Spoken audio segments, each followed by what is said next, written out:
Thank you very much, Honorable Chairperson, sir, for giving me the opportunity to talk on the bill, the National Commission for Allied and Healthcare Professions Bill 2020. And first of all, I express my deep gratitude towards the healthcare professionals of the country. When the pandemic had surrounded us from all sides, the healthcare workers emerged out as the corona warriors and have put in tremendous efforts to save our lives. And especially to mention, they have managed to deliver with limited resource and infrastructure. I congratulate all of them through you, sir, on behalf of this house. Thank you. And also, Chairman, sir, I'm happy to mention from our state of Andhra Pradesh, we have managed to handle the situation well through a well thought out plan. Our village volunteers network system has been acclaimed throughout the country, with states like Kerala adopting it, and now even Britain has started implementing it. The village volunteers educated the people about the transmission of the virus, identified thousands of people who had returned from abroad, mapped the corona hotspots in the state, distributed the ration kits, and now are ready to contribute to the vaccination drive also.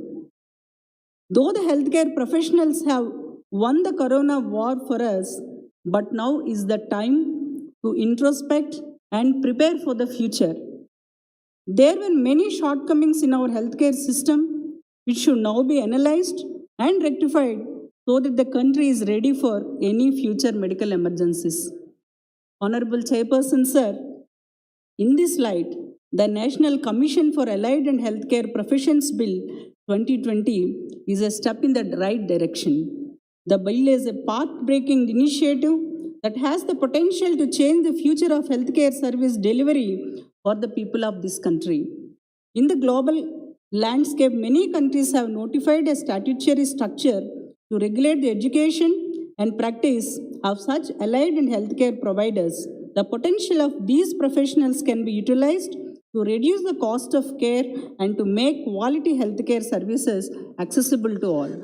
Honorable Chairperson, sir, to mention a few salient features of this bill, as already mentioned by our Honorable Health Minister Shri Harshavardhan Garu, this bill covers 56 professional profiles which are logically organized under 10 professional categories.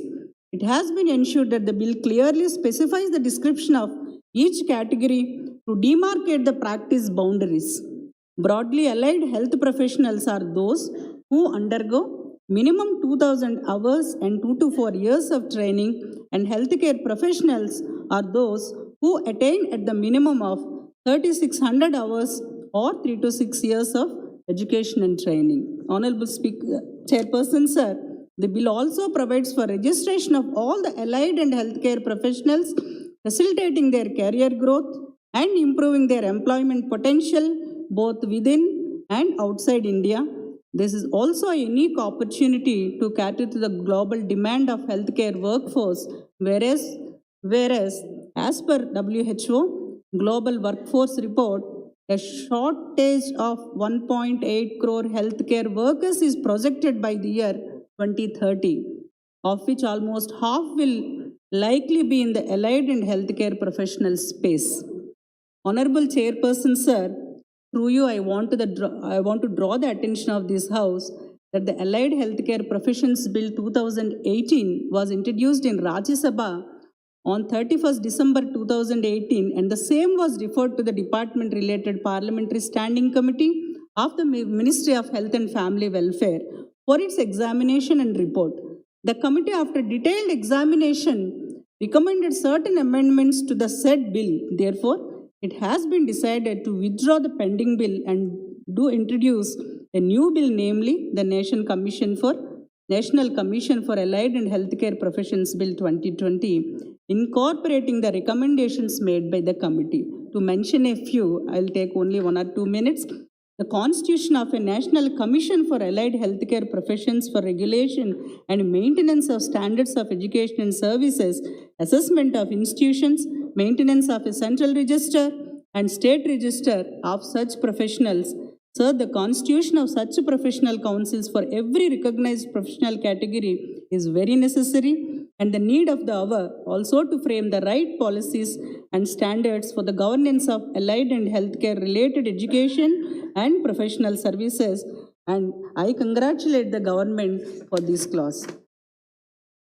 Chairperson, sir, Constitution of a National Allied and Healthcare Advisory Council to advise Commission on the issues relating to allied and healthcare professionals.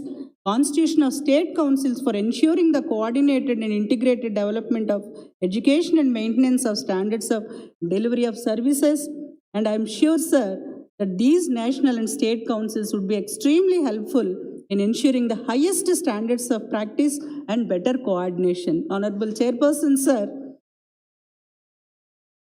the bill by setting up of Allied and Healthcare Council of India and corresponding state allied and healthcare councils will enable setting of better standards and facilitate the medical profession with basic standards of education, courses, staff qualifications, and examinations. Professionalism can be introduced among the healthcare workers.